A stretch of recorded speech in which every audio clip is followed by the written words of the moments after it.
ಸಾಗಲೇಬೇಕೆಂದು. ನಿನ್ನೆ ಈಗಿಲ್ಲ, ನಾಳೆಯೂ ತಿಳಿದಿಲ್ಲ, ನೀನು ನೀನಾಗಿ ಬಾಳಲೇಬೇಕೆಂದು.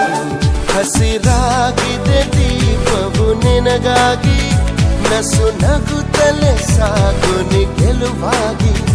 ಹೊಸ ತಂಗಾಳಿ ಹೇಳಿದೆ ಮೆಲುವಾಗಿ, ಈ ಬಾಳುಂಟು ಬಾಳುವ ಸಲುವಾಗಿ.